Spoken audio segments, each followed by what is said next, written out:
Hello people. कैसे हैं आप लोग? चंगा एकदम। आ गया हूँ फिर से मैं तुम्हारा दिमाग खराब करने। कंपनी लोगों को आसान बनाने।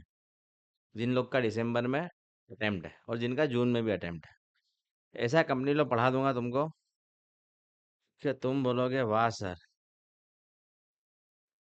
तो आज हमारी चैप्टर 2 की लास्ट क्लास है, केस लॉस क्लास।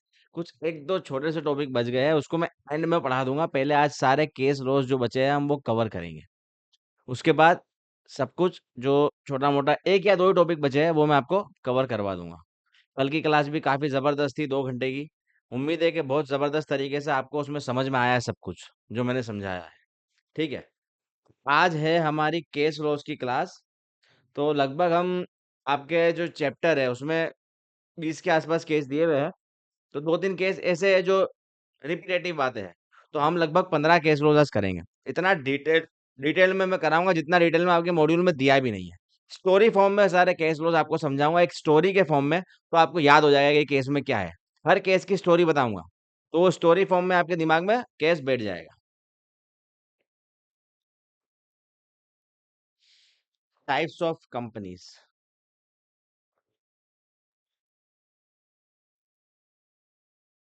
आज है हमारी टाइप्स ऑफ कंपनीज की 11th class.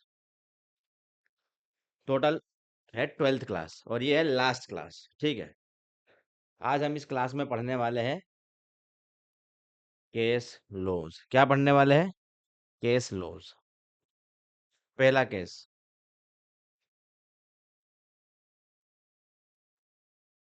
Salomon versus Salomon and company limited. क्या है? सलमान भाई वर्सेस सलमान भाई। बताओ कौन सा केस हो गया है, तुम बताओ जल्दी मेरे को। सलमान वर्सेस विवेक ओबराय। विवेक ओबराय वाला दौड़ा दौड़ा के मारा। केसोरिया वाला सेट पे जाके दी एक। या फिर कैटरीना वाला? जल्दी बताओ कौन से सलमान भाई का केस है ये। अबे भाई ये सलमान भाई का नहीं है, सेलोमन सेलोमन भाई। नकली वाला, नकली वाला। हाँ, नकली वाला सलमान भाई का केस है। इसमें क्या हुआ था? अच्छा, ये केस लैंडमार्क केस है किस चीज का? जिसकी हम बात करते आए हैं पिछले लेक्चर में भी, सेपरेट लीगल एंटिटी। क्या बोलता है? Company is a separate legal entity. उस पे केस हुआ था कि कंपनी सेपरेट लीगल एंटिटी है या नहीं है, तो कैसे है, पूरा इस केस में बताया है।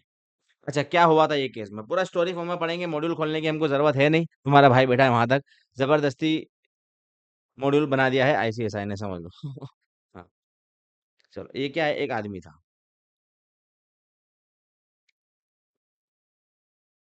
ड्राइंग अपनी जबरदस्त है बाकी, एकदम। क्या नाम था इसका? अरुण सैलोमन। बताओ। इसकी माँ हिंदू थी, बाप क्रिश्चियन। अरुण सैलोमन इसका नाम था। ये आदमी था। क्या करता था ये आदमी? तो ये आदमी का एक बिजनेस था। किस चीज का बिजनेस था? तो ये था लेदर बूट मैन्युफैक्चरर। लेदर चमड़े के जूते बनाता था ये। और इसका ये बिजनेस था। अच्छा, ये बिजनेस था, ये कैसे था? ये थी इसकी सोल प्रोप्राइटर। क्या सोल सोल प्रोप्राइटरशिप थी इसकी। अब आपको मैं बता दूं सोल प्रोप्राइटरशिप में क्या होता है। कि जो बिजनेस होता है, सोल प्रोप्राइटरशिप के अंदर क्या होता है?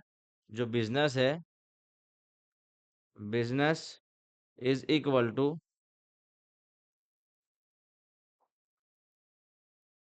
Soul proprietor himself. वो खुद ही है, ऐसा मान के चलते लॉ में, बराबर। अगर सोल प्रोप्राइटर है तो वो खुद ही है, ऐसा मान के चला जाता है लॉ में। ठीक है। मतलब सोल प्रोप्राइटरशिप में क्या होता है कि अगर बिजनेस ने प्रॉफिट अर्न किया है, इसको क्या मानेंगे? कि सेलमन ने प्रॉफिट अर्न किया है। बिजनेस अर्न प्रॉफिट मतलब salmon earn profit. And if business earn loss, इसका मतलब है सेलमन इनकर्ड लॉस। ये मान के चलता है सोल प्रोप्राइटरशिप में, इसको मान के चला जाता है। बहुत पसीना आ रहा है आज तो यार। ये मान के चला जाता है, ठीक है। कि अगर बिजनेस ने प्रॉफिट अर्न किया है मतलब सेलमन ने प्रॉफिट अर्न किया है, और बिजनेस ने लॉस इनकर्ड किया है मतलब कि सोल प्रोप्राइटर यानी कि सेलमन ने लॉस इनकर्ड किया है। यानी business and owner are legally the same person, ऐसा मान के चला जाता है सोल प्रोप्राइटर में। ये मैंने आपको भी बैकग्राउंड बताया कि सोल प्रोप्राइटर जब होती, जब तक वो सोल प्रोप्राइटर बिजनेस कर रहा था तो सोल प्रोप्राइटर में क्या क्या मान के चला जाता है। अब सेलमन ने क्या करा, सेलमन ने अब सोचा कि भाई अपने को क्या करना चाहिए, तो सेलमन ने कर दिया, सेलमन डिसाइडेड, क्या डिसाइड करा, टू फॉर्म कंपनी, कि भाई मेरे को अब कंपनी बनानी है। क्या डिसाइड किया कि भाई मुझे कंपनी बनानी है। तो सेलमन ने क्या कर दिया, यहाँ पे ये भाई थे वापिस से सेलमन, क्या कर दिया सेलमन ने, सेलमन ने फॉर्म्ड कर दी सेलमन एंड कंपनी लिमिटेड। क्या फॉर्म कर दी, Salomon and company limited, public company, बराबर। अब मैंने आपको बताया मिनिमम शेयर होल्डर कितने हैं पब्लिक कंपनी में, 7 शेयर होल्डर मिनिमम होने चाहिए, 7 शेयर होल्डर यानी 7 मेंबर्स अगर पब्लिक कंपनी है तो सेलमन ने क्या करा, सेलमन ने क्या करा, सेलमन ने कंपनी फॉर्म कर दी, और एक तो ये खुद रह गया मेंबर, पहले तो हिमसेल्फ वो मेंबर था, उसके बाद उसकी वाइफ ये मेंबर, उसकी वाइफ एक मेंबर हो गई, फिर उसकी एक डॉटर थी वो मेंबर हो गई, उसने रख लिया इसमें, वो मेंबर हो गई, और उसके 4 सन थे। कितने सन, 4 सन, चारों के चारों मेंबर। तो कितने हो गए, 4 + 3 7 मेंबर्स हो गए। यानी पब्लिक कंपनी में 7 मेंबर्स होने चाहिए, वो इसने कंप्लाई कर लिया, कंपनी बनाई और 7 मेंबर से कंपनी बना ली। अब मैंने आपको बताया था, हमने सेक्शन 3 पढ़ा था, सेक्शन 3 में हमने क्या पढ़ा था कि each subscriber needs to subscribe at least 1 share, इतना तो करना ही पड़ेगा। तो जैसे ही जब कंपनी फॉर्म करी तो ये हर किसी ने एक एक शेयर परचेज कर लिया, क्या एक एक शेयर सब्सक्राइब कर लिया। तो कितने हो गए, सेलमन खुद के पास अभी कितना हो गया, सेलमन के पास एक, और बाकी सबके पास भी एक, एक, एक, एक, एक, एक, 6 लोगों के पास, तो 7 शेयर हो गए। सेलमन ने क्या किया, कंपनी फॉर्म कर ली, सातों ने एक एक शेयर सब्सक्राइब कर लिया, तो ठीक है भाई, जो जो जो कंडीशन दी कि सब्सक्राइबर सब्सक्राइबर को एक शेयर सब्सक्राइब करना है वो हो गया।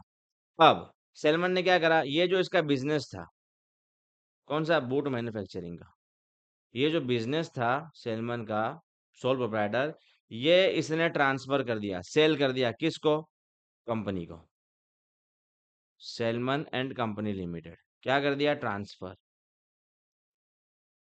आप समझ लो सोल्ड। कितने रुपए में, तो 38,782 पाउंड, अगर मैं गलत नहीं हूं तो रुक जाओ, आंकड़ा देखना पड़ेगा।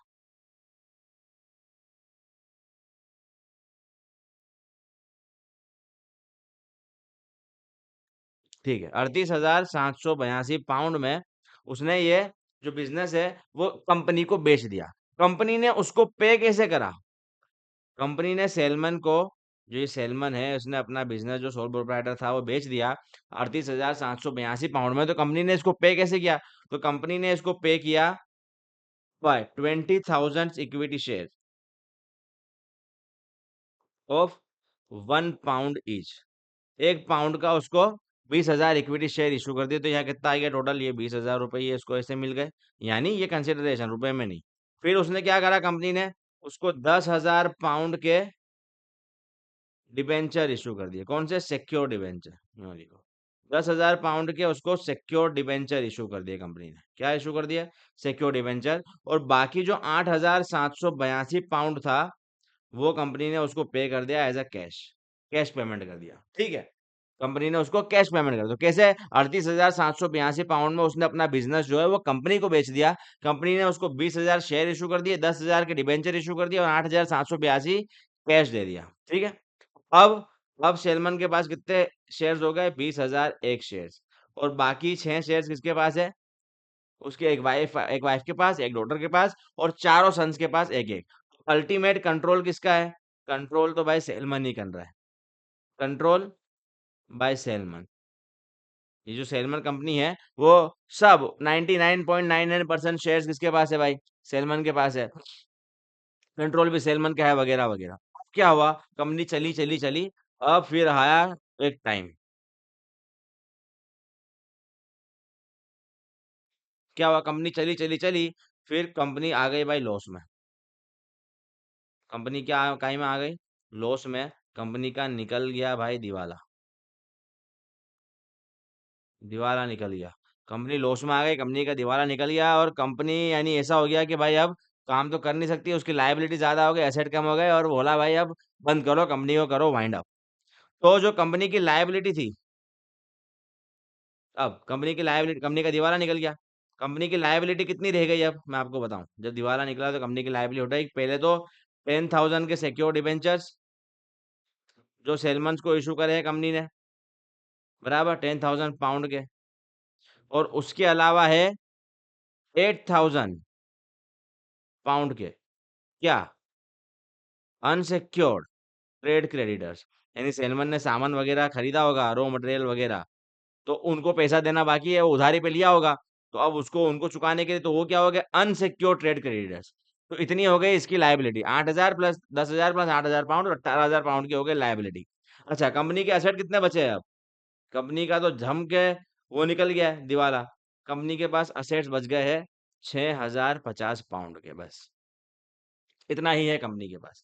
अब केस, ये मैंने आपको स्टोरी बताई कि ऐसा ऐसा हुआ। अब असल में केस क्या हुआ कि जब ये लोग रिकवरी के लिए गए कोर्ट के पास, तो क्या बोला कोर्ट को कि साहब जी, हम लोग जो है ये अनसिक्योर क्रेडिटर्स ने क्या बोला कि सेलमन तो खुद सब कुछ सेलमन ने कंट्रोल करा है, कंपनी जो है वो सेलमन की एक महज एजेंट है, सेलमन और वो अलग नहीं है, अल्टीमेटली सब कुछ सेलमन ही ओन कर रहा है। तो ये जो 6,050 रुपए का असेट बचा है, यानी अब कंपनी अगर निकलेगी तो क्या करेगी, कंपनी ये असेट असेट बेचेगी 6,050 रुपए के, ये असेट बेच देगी, 6,050 पाउंड की सेल करेगी, और जो पैसा आएगा उससे अपनी लायबिलिटी चुकाएगी जितना चुका सकती है। तो अनसिक्योर्ड क्रेडिटर्स ने क्या बोला कि ये जो 6,050 पाउंड जो है, ये सेलमन को नहीं मिलने चाहिए, भले ही वो सिक्योर्ड है, पर वो तो एजेंट है कंपनी तो उसकी, ये हमको मिलने चाहिए। किसको मिलने चाहिए, अनसिक्योर्ड क्रेडिटर्स को, ऐसा इन्होंने बोला कोर्ट को। कोर्ट ने क्या बोला, भाई भाई भाई, भले ही सारे शेयर्स, भले ही ऑलमोस्ट सारे शेयर्स अगर कोई पर्सन होल्ड करता है, फिर भी एक बार इनकॉर्पोरेट हो गई, उसके बाद कंपनी एक अलग पर्सनालिटी है, वो बंदा अलग है। कंपनी के सारे शेयर्स भी होल्ड करे तो भी कंपनी उस बंदे की एजेंट नहीं है। सेलमन एक अलग पर्सन है, कंपनी एक अलग पर्सन है। तो सेलमन जो है वो कंपनी का सिक्योर्ड क्रेडिटर है, बीइंग अ डिफरेंट पर्सन, कितने का, 10,000 पाउंड का। तो पहले जो भी असेट बिकेंगे उसमें जो भी रिकवरी आएगी उससे सिक्योर्ड क्रेडिटर को दिया जाएगा। तो ये 6,050 पाउंड जो आप बेचोगे जो असेट्स है, इसकी किसको जाएंगे, ये जाएंगे सेलमन को, और उनको मिलेगा नहीं कुछ, क्योंकि असेट कुछ बचा ही नहीं है। सेलमन को भी उल्टा कितना, 3,050 रुपए का घाटा है, 3,950 रुपए का। तो ये था केस कि भाई सेपरेट लीगल एंटिटी बन गई है, तो कंपनी जो है वो भले ही सारे शेयर्स होल्ड कर रहा है एक ही आदमी, पर कंपनी कभी भी किसी की एजेंट है नहीं। It is a separate legal entity, completely distinct and independent from the one who creates it. भले ही फिर सारे शेयर्स होल्ड कर रहे हो, तो हम जब कोई बंदा किसी कंपनी में शेयर होल्ड करता है, तो वो बस उसका प्रॉफिट का हिस्सेदार होता है, वो एक अलग पर्सन है, कंपनी एक अलग पर्सन है। तो अब जब कंपनी लिक्विडेट हुई और उसके जब असेट्स बिके, तो हायरार्की में हिसाब से बिकेगा, सबसे पहले क्या जाएगा, सिक्योर्ड क्रेडिटर्स को दिया जाएगा, उसके बाद कुछ बचा तो अनसिक्योर्ड पे बात आएगी, पर यहाँ तो कुछ बच ही नहीं रहा है, तो सब कुछ किसको मिल जाएगा, सेलमन को। तो ये हुआ था केस सेपरेट लीगल एंटिटी पे, जिसमें साफ बताया था कि कंपनी जो है वो अलग पर्सन है, उसका मेंबर जो है वो अलग पर्सन है, भले ही मेंबर सारे शेयर्स होल्ड करता हो। आई होप केस क्लियर है। देखो ऐसा डिटेल में तो आपको मॉड्यूल में भी नहीं दिया है।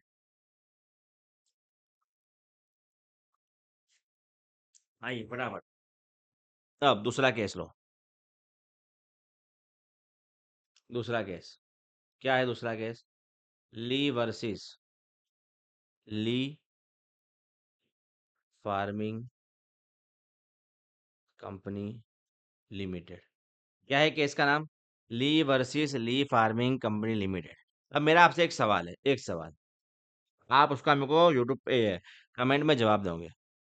क्या एक person, can a person be both the owner and the employee of a company, क्या एक आदमी कंपनी का मालिक भी हो सकता है और कंपनी का नौकर भी हो सकता है क्या?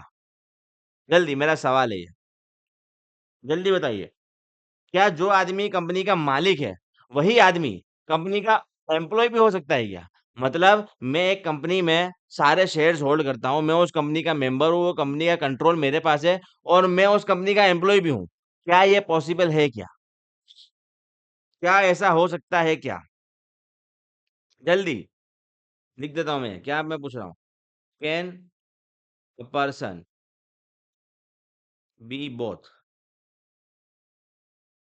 The owner and the employee of a company? जल्दी बताओ। इसी के रिगार्डिंग इस केस लॉस में डिस्कशन हुआ है और ये केस लॉ हुआ है कि क्या एक आदमी जो कंपनी का ओनर भी है, जो कंपनी का मेंबर है, क्या वो कंपनी का एम्प्लॉय भी हो सकता है क्या? आइए, केस क्या हुआ था मैं आपको बताऊं। ये एक मानस थे। कौन थे ये भाई? ली। ठीक है। ली ने क्या करा था? ली ने इनकॉर्पोरेट की थी अ कंपनी। क्या बनाई थी ली ने? ली ने बना ली थी एक कंपनी जिसका नाम क्या था? ली एयर फार्मिंग लिमिटेड। काय की कंपनी थी ये? तो ये एरियल टॉप ड्रेसिंग, मतलब ऊपर से प्लेन के द्वारा नीचे खेत में फर्टिलाइजर्स डालते थे ये लोग। ऐसा भी काम होता था, बताओ। एरियल टॉप ड्रेसिंग, प्लेन से ऊपर से बीज वगैरह फर्टिलाइजर वगैरह अंदर खेत में डाले ताकि खेत में अच्छा उपजाऊ हो। उसकी ये कंपनी थी। अब इस कंपनी में टोटल कितने शेयर्स थे? 3,000। तो आउट ऑफ वो 3,000 शेयर ऑफ अ कंपनी, ये जो ली था, ली कितने होल्ड करता था? 2,999 शेयर्स। 3,000 शेयर में से ली 2,999 शेयर्स होल्ड करता था और एक शेयर्स कोई और होल्ड करता था। इसका नॉमिनी होगा या सोलिसिटर होगा, जो भी होगा, वो एक शेयर नॉमिनी होल्ड करता था। बाकी सारे शेयर्स ली होल्ड करता था। ली ने क्या करा? Being a member of a company, उसने क्या करा? ही वोटेड हिमसेल्फ, अपने आप को क्या वोट कर लिया उसने? Managing director. वो कंपनी का क्या बन गया? Managing director. क्या बन गया वो? क्योंकि मेजोरिटी वोट उसके पास है, तो मेजोरिटी वोट से उसने क्या कर लिया? खुद को मैनेजिंग डायरेक्टर अपॉइंट कर दिया। अब मैनेज डायरेक्टर लोगों का काम होता है डे टू डे मैनेजमेंट चलाना कंपनी का। तो उसने क्या करा? अपने आप को क्या कर लिया? बीइंग ए मैनेजिंग डायरेक्टर, उसने अपने आप को क्या कर लिया? Appointed himself as a chief pilot. उसको प्लेन उड़ाना आना था, आता था, तो उसने अपने आप को क्या अपॉइंट कर लिया? चीफ पायलट, यानी कि ऑन सैलरी कंपनी का सर्वेंट अपॉइंट कर लिया। सर्वेंट। वो मैनेजिंग डायरेक्टर था, मैनेजिंग डायरेक्टर के पास पावर है एम्प्लॉय हायर करने का, तो उसने अपने आप को क्या अपॉइंट करा? चीफ पायलट अपॉइंट कर दिया ऑन सैलरी। On salary. अब तो अब यहाँ पे देखो मिस्टर ली क्या क्या हो गए। अब आप मिस्टर ली की पोजीशन देखोगे तो मिस्टर ली इस कंपनी में पहले तो है मेजोरिटी शेयर होल्डर, फिर है वो मैनेजिंग डायरेक्टर, और साथ में वो क्या है?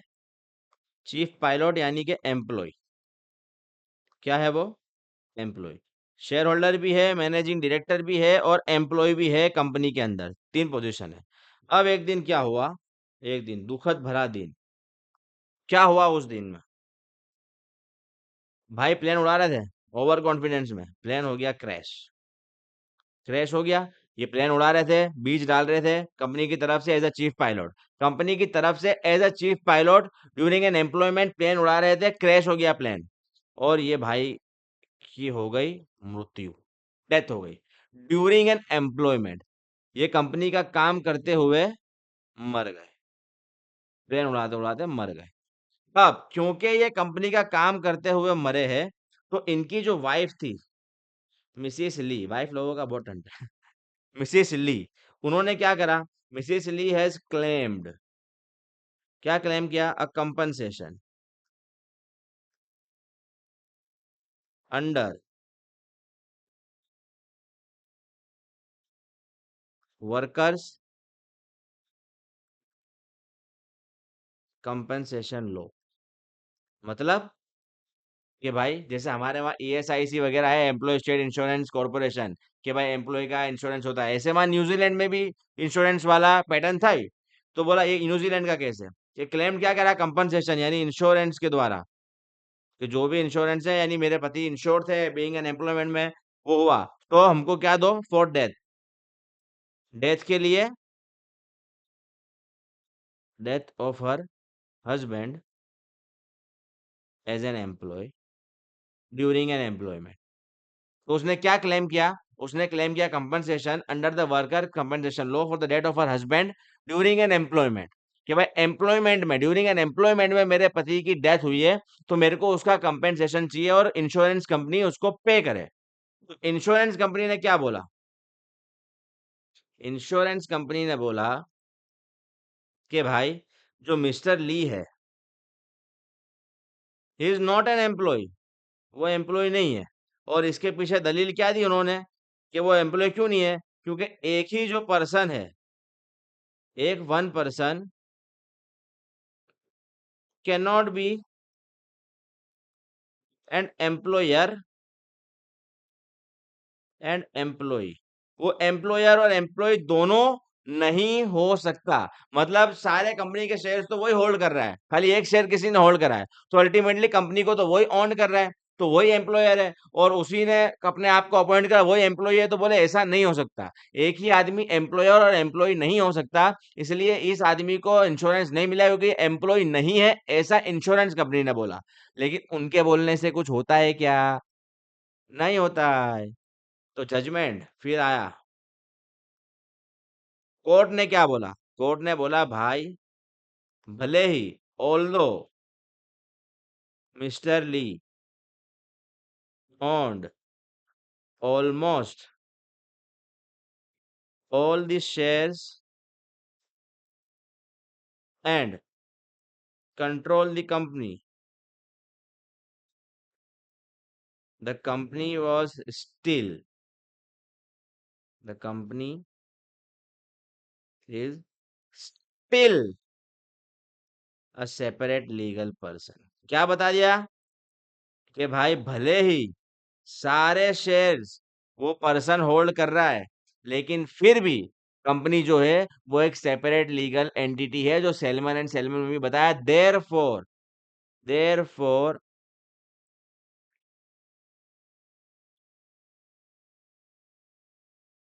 क्या बोला कोर्ट ने, there were two distinct legal person, यहाँ पे दो डिस्टिंक्ट लीगल पर्सन थे। सुनना, ये है केस में मेन काम की बात। Who have entered into a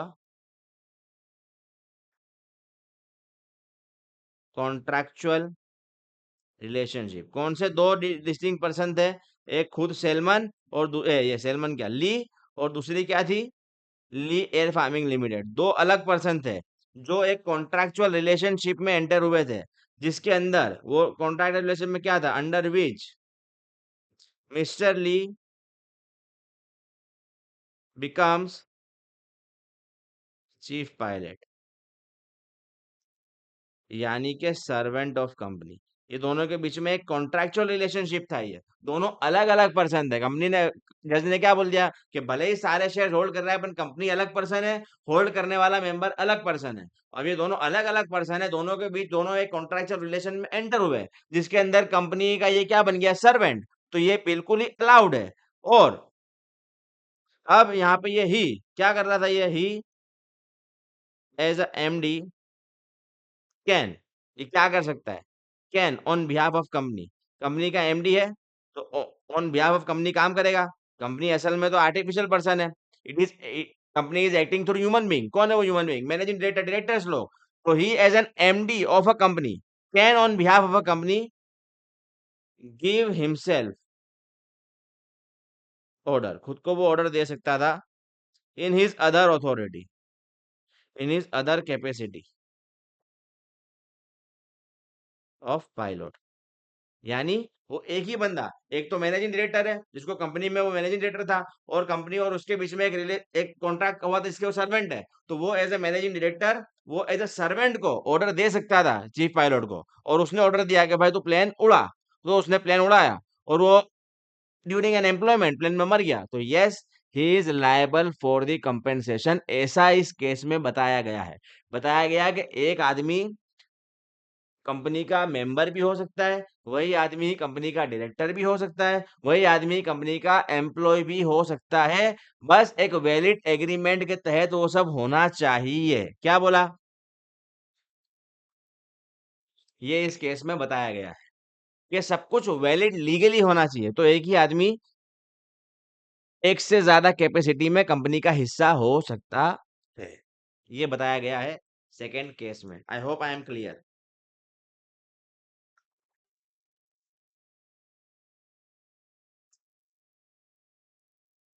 third case low.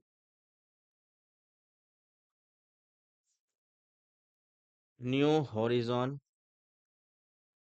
Limited versus union of India. अब ये अगर मैं बात करूं ना, तो किसके बारे में केस है? तो लिफ्टिंग ऑफ कॉर्पोरेट विल। सुना होगा ना, ये कंपनी एक सेपरेट लीगल एंटिटी है, बिल्कुल उसको एक अलग पर्सन की तरह ट्रीट किया जाता है। कंपनी ने कुछ कांड किया, इसका मतलब ये नहीं कि मेंबर का कांड है, मेंबर अलग है, कंपनी अलग है। कंपनी के कांड के लिए मेंबर लायबल नहीं होंगे, लेकिन इसको बोलते कॉर्पोरेट विल। जो सेपरेट लीगल एंटिटी का स्टेटस है उसको बोलते कॉर्पोरेट विल। पर कभी कभी ऐसा होता है कि जो कोर्ट है, अगर उसको लगता है कि भाई दाल में कुछ काला है, तो वो काला ढूंढने के लिए कॉर्पोरेट विल को उठा देती है, मतलब वो मेंबर और कंपनी को एक गिनने लग जाती है। फिर कोर्ट के पास ये पावर है, जब कोर्ट को लगेगा कि दाल में कुछ काला है, तो कोर्ट को वो काला ढूंढने का है, तो फिर वो क्या करती है, ये कॉर्पोरेट विल का पर्दा उठा देती है, और मेंबर और कंपनी दोनों एक हो जाते हैं, उसको एक मान के चलती है। अब ये केस में क्या हुआ था? पहले पहले मैं आपसे एक सवाल पूछूं, देखो ये क्वेश्चन, ये केस से पहले अगर सवाल पूछूंगा ना, तो आप इसका दिमाग लगाना। आपको चीजें मेरे समझाने से पहले, केस में शुरू करूंगा उससे पहले आपको मालूम चलने लगेगा केस में क्या क्या होगा। आप समझिए कि गवर्नमेंट एक टेंडर इनवाइट करती है कि भाई टेंडर हमको चाहिए, जिसमें क्या बोलती है वो, कि सिर्फ वही लोग टेंडर देना, वही कंपनी टेंडर देना जिसको कम से कम 10 साल का एक्सपीरियंस है, ऐसा गवर्नमेंट बोलती है। बराबर? क्या बोलती है गवर्नमेंट? आई है, गवर्नमेंट ने क्या बोला, आप सुन लो। गवर्नमेंट कहती है कि government invites tender and says that only companies with 10 year of experience can apply। अब आप ऐसा बोल दिया कि भाई जिसके पास 10 साल का एक्सपीरियंस है, जो कंपनी के पास, बस वही अप्लाई करना है इस टेंडर में, ठीक है? ऐसा गवर्नमेंट ने बोला। टेंडर काय का निकाला गवर्नमेंट ने, मैं आपको बता दूं, वो तो बाद में बताऊंगा। चलो, अभी क्या हुआ आप समझ लो। ऐसा गवर्नमेंट ने बोल दिया कि 10 साल के एक्सपीरियंस हो जिसके पास, जिस कंपनी के पास, वही टेंडर में अप्लाई करना। भाई गवर्नमेंट ने साफ साफ बोल दिया। अब नाउ इमेजिन, इमेजिन करो कि ये एक, दो, तीन, ये प्रमोटर्स है कंपनी के, तीन प्रमोटर्स है कंपनी के, ए, बी, सी। बराबर? ये ए के पास 10 साल का एक्सपीरियंस है, बी के पास 7 साल का एक्सपीरियंस है, और ये सी के पास 8 साल का एक्सपीरियंस है। टोटल कितना है? 10 ने 17, 17 से 23, 2 25, टोटल 25 साल का एक्सपीरियंस है इन प्रमोटर के पास।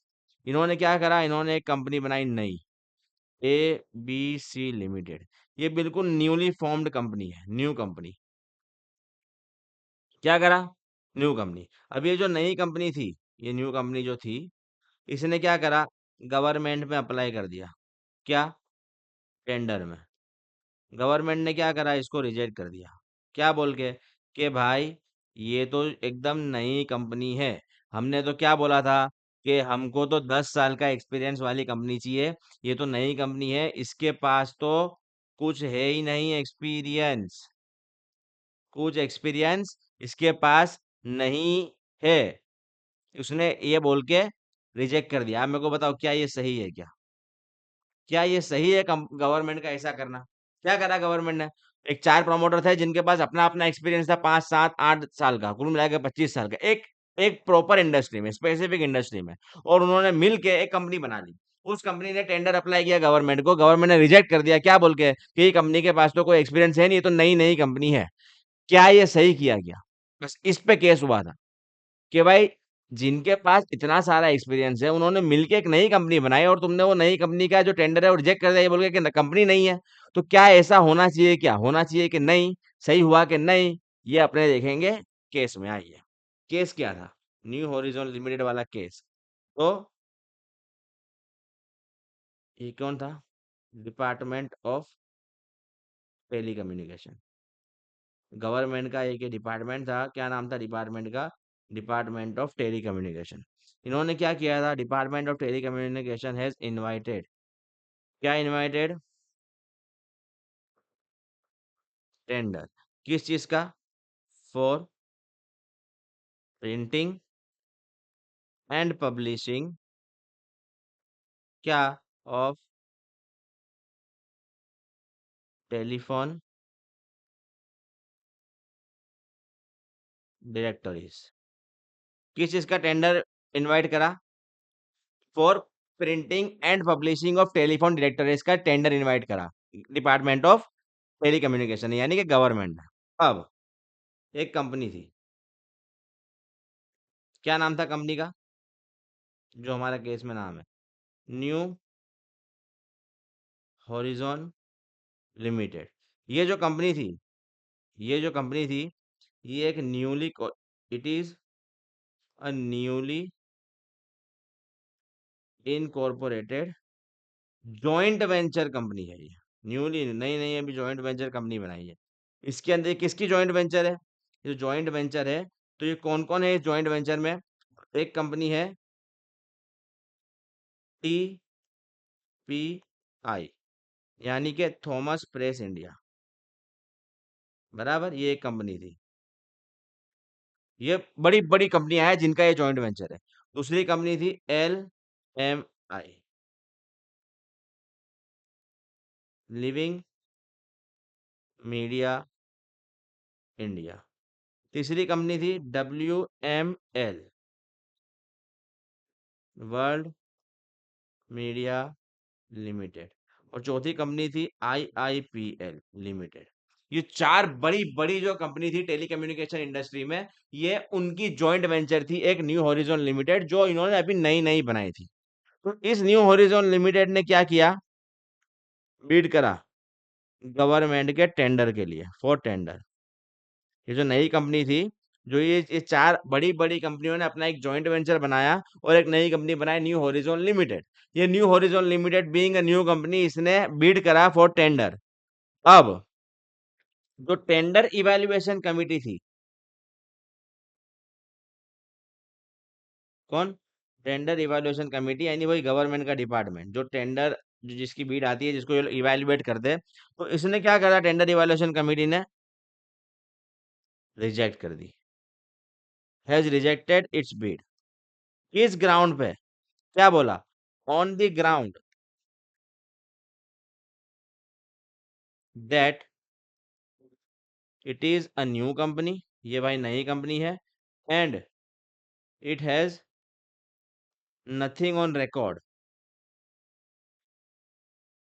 To show that it has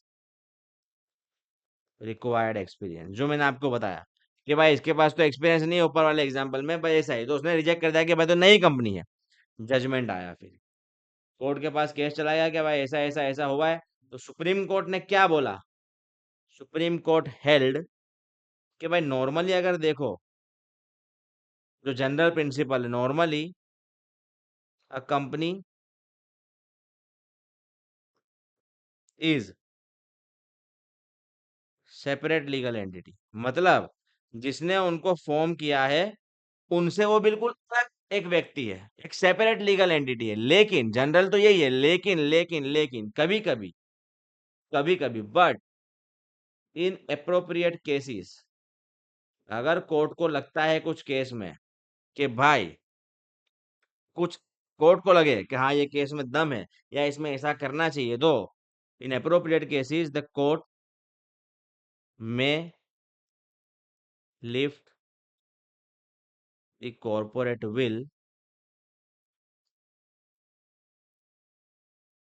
will to see the economic realities behind the company। मतलब अगर कोर्ट को लगता है कि भाई ये जो पर्दा है बीच में जो अलग बना रहा है क्रिएटर्स को और कंपनी को, अगर कोर्ट को लगता है ये पर्दा उठा के देखना चाहिए पीछे क्या है, तो कोर्ट ये पर्दा उठा सकती है और दोनों को एक गिन सकती है। कोर्ट के पास ये राइट है। तो कोर्ट अगर फिर कोर्ट ने क्या बोला कि भाई द कोर्ट में lift the corporate veil to see the economic realities के भाई असल में पीछे इकोनॉमिक रियलिटी क्या है, कोर्ट ने ये देखा। एंड जब कोर्ट ने ये देखा तो क्या बोला, that we observe that after lifting the corporate veil we observed that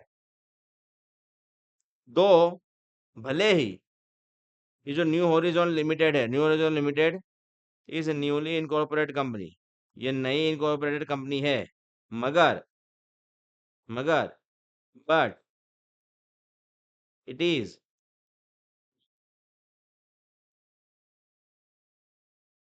functioning as a joint venture of experienced companies, and therefore in such company, in such joint venture company, in such joint venture companies the experience, क्या बोला court ने, सुनो, the experience of company and newly incorporated company shall mean the experience of constituents of joint venture. क्या बोला court ने, बोला कि भले ही ये जो न्यू हॉरिजॉन लिमिटेड कंपनी है ये नहीं है, लेकिन ऐसे केस में जब एक कंपनी दूसरी कंपनी इसकी जॉइंट वेंचर से बना के एक कंपनी बनती है, तो उस कंपनी के लिए ये देखा जाएगा कि वो जो जॉइंट वेंचर है उनका एक्सपीरियंस कितना है। अगर उस कंपनी अभी देखने जाओ तो न्यू हॉरिजॉन लिमिटेड नई कंपनी है, लेकिन इस नई कंपनी के जो मेंबर्स है वो कौन है, चार अदर कंपनी है जिन्होंने इसकी एक जॉइंट वेंचर बनाई है। तो जो चार दूसरी कंपनी है उनका एक्सपीरियंस देखेंगे हम, और उनका जो एक्सपीरियंस है वही मानेंगे न्यू हॉरिजॉन लिमिटेड का एक्सपीरियंस, भले ही वो नई कंपनी है। तो इसलिए क्या बोला कोर्ट ने कि भाई इनके टेंडर को एक्सेप्ट करिए, इनके पास तुम एक्सपीरियंस की वजह से रिजेक्ट नहीं कर सकते, मेरिट्स पे रिजेक्ट करना हो तो करिए। तो क्या बोल दिया कि किसी वक्त पे अगर कोर्ट को लगता है कि कॉर्पोरेट बिल उठा के देखना है तो कोर्ट देख सकती है। यहाँ पे कोर्ट ने क्या करा, कॉर्पोरेट बिल उठाया और बोला कि भले ही कंपनी न्यू है लेकिन ये जॉइंट वेंचर है किसकी, एक्सपीरियंस एंटिटीज की, तो उनका जो एक्सपीरियंस है वही इसका भी एक्सपीरियंस माना जाएगा।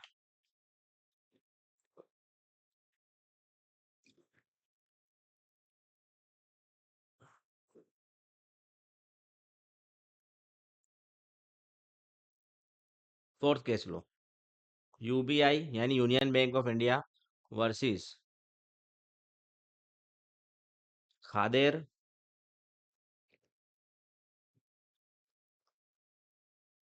International construction and others. चौथा केस हुआ। अब अच्छा इसमें क्या हुआ मैं आपको बताऊं। अभी आप जेआईजीएल पढ़ेंगे तो उसमें आप एक सीपीसी करके चैप्टर पढ़ेंगे, सिविल प्रोसीजर कोड। अब सिविल प्रोसीजर कोड 1908 ये आप पढ़ेंगे। इसमें क्या है, इसका जो ऑर्डर 33 है ऑफ रूल 1। अच्छा आप देखो, आप बोलोगे सर ये क्या है, तो जैसे हम एक्ट में सेक्शन सबसेक्शन क्लोज ये पढ़ते हैं, तो सिविल प्रोसीजर कोड जब हम पढ़ रहे होते हैं तो उसमें ये सारी ऑर्डर के हिसाब से चलता है, ऑर्डर 33, ऑर्डर 32, ऑर्डर 31, इस तरीके से वो चलेगा। तो इसका जो ऑर्डर 33 है ऑफ रूल 1, रूल 1 का जो ऑर्डर 33 है वो क्या बोलता है ऑफ सीपीसी, वो ये बोलता है it permits, order 33 of rule 1 permits the person, किसको, पर्सन को, क्या परमिट करता है, to file a suit under this code यानी under civil procedure code as an indigent person. Indigent person का मतलब क्या है? एज अ पुअर पर्सन, गरीब आदमी। मतलब कि अगर आपके पास पैसा नहीं है तो आप एज अ पुअर पर्सन सहायता फ्री में आप केस फाइल कर सकते हैं, ऐसा ऐसा ऑर्डर 33 बोलता है। तो अब केस क्या हुआ? क्वेश्चन यहाँ पे क्या अराइज हो गया? क्वेश्चन क्या अराइज हुआ यहाँ पे कि भाई भाई भाई, ये जो कंपनी है, whether company is entitled to file a suit as a poor person, as an indigent person. ये एक हुआ कि क्या company as a poor person case file करके, भाई मैं तो गरीब हूं, मेरे पास तो पैसे नहीं है, क्या ऐसा बोल के वो केस फाइल कर सकती है क्या? तो इसके पीछे जो आर्ग्यूमेंट हुआ वो क्या हुआ कि भाई पब्लिक लिमिटेड कंपनी जो है, पब्लिक लिमिटेड कंपनी, वो पुअर पर्सन हो ही नहीं सकती है। ये आर्ग्यूमेंट हुआ। तो फिर जज जज ने क्या बोला? जज ने बोला, जज हेल्ड कि भाई कि जो ये वर्ड है, कौन सा वर्ड? पर्सन, जो यूज हुआ है, तो सीपीसी में, सीपीसी ने तो इसको और एग्जैजरेट मीनिंग दिया है। हम तो फिर भी क्या बोलते हैं, आर्टिफिशियल पर्सन मतलब कि भाई जो कंपनी है वो रजिस्टर्ड हुई है कंपनीज एक्ट में, उतना ही, या किसी लॉ में रजिस्टर्ड है तो उसको आर्टिफिशियल पर्सन मानेंगे। सीपीसी ने तो क्या बोल दिया? क्या बोल दिया कोर्ट ने? कि ये जो ऑर्डर 33 ऑफ सीपीसी में लिखा है word person, it includes any company और एसोसिएशन ऑफ पर्सन और body of individual, weather incorporated और नॉट। मतलब क्या बोल दिया? अगर कोई पार्टनरशिप फर्म है, वो भी चाहे as a poor person case file करना कर सकती है। अगर कोई दूसरी बॉडी ऑफ इंडिविजुअल है, वो भी चाहे केस फाइल करना कोर्ट में एज अ पुअर पर्सन कर सकती है। अगर कोई कंपनी है, वो चाहे केस फाइल करना एज अ पुअर पर्सन तो कर सकती है, because a person includes under CPC, under rule order 33 rule 1 of CPC, person includes any company or association of person or body of individual, whether incorporated or not, and hence company can file suit as poor person. ये इस case में हुआ। क्या बोला? Company poor, गरीब आदमी की तरह केस फाइल कर सकती है कि भाई अपने पास तो कुछ नहीं है, अपने तो फकीर आदमी है, झोला लेके निकल पड़ेंगे। हाँ। हाँ, चलो fifth case, Kandoli T company limited, बस इतना ही नाम है इसका। अच्छा, जो salmon versus salmon limited company है, उसमें यही बताया है कि भाई सेपरेट लीगल एंटिटी, ये भी जो केस है वो उसी का है, सेपरेट लीगल एंटिटी। अच्छा, सबसे पहले कौन सा केस हुआ था? सबसे अर्लीस्ट केस जो था जिसने सेपरेट लीगल एंटिटी का कंसेप्ट बताया, तो वो ये कंडोलिटी लिमिटेड था।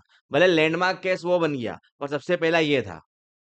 ये वैसे तो आपको याद है, कभी आप क्विज वगैरह खेलो तो बोलो the oldest case to describe the concept of separate legal entity, तो क्या आएगा वहां पे? कंडोलिटी लिमिटेड, ना कि सेल्मन वर्सेस सेल्मन। लोग वहां पे कंफ्यूज हो जाते हैं। बराबर। क्या हुआ इस केस में, मैं आपको बताऊं।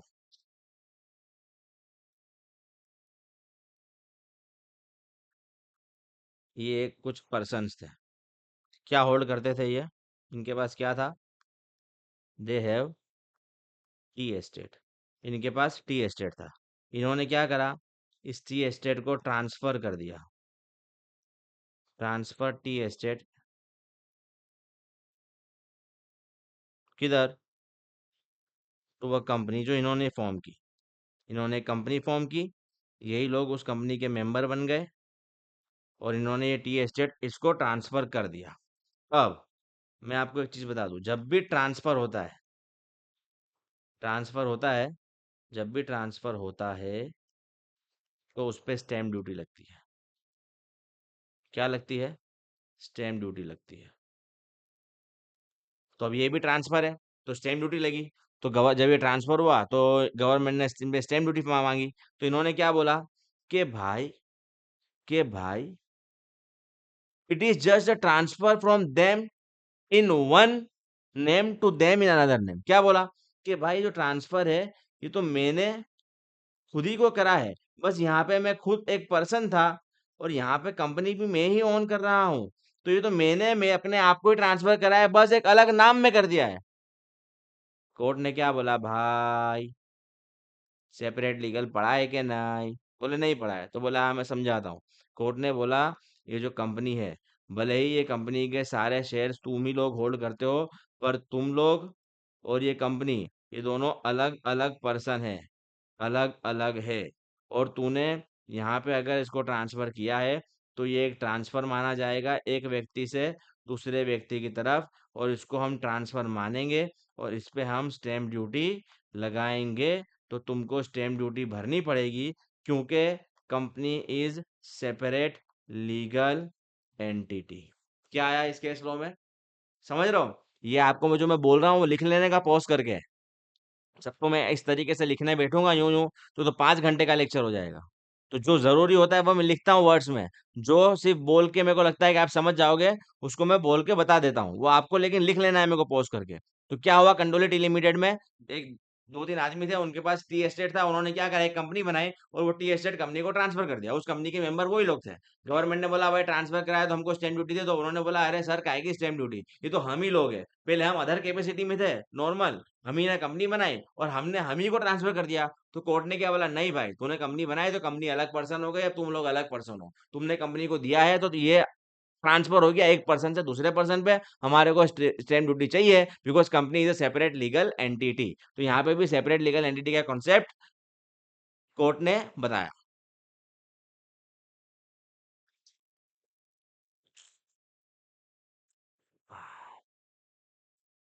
आइए एक और बहुत पी पे बहुत केस हो गई है, कि चाय पे चर्चा बहुत हो गई, चर्चा कम हो रही है, चाय पे केस हो रहे हैं, ऐसा लग रहा है मेरे को। अब ये कौन सा केस हुआ? ये हुआ Gopalpur tea company limited versus Peshok tea company limited.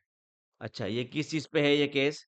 तो ये केस है परपेचुअल सक्सेशन। मैंने आपको बताया था परपेचुअल सक्सेशन मतलब कि मेंबर्स में कम एंड गो, पर company shall go on. Member आएंगे मेंबर जाएंगे, कंपनी उससे खत्म होती नहीं है। क्या हुआ केस में? एक कंपनी थी, क्या नाम था कंपनी का? पेशोक टी कंपनी लिमिटेड। ये एक कंपनी थी। अब ये जो कंपनी थी, ये क्या करती थी?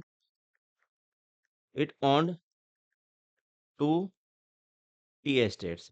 इसके चाय के बाग थे। कौन से? दो। क्या नाम था? पहले बाग का नाम था पेशोक टी एस्टेट, और दूसरे बाग का नाम था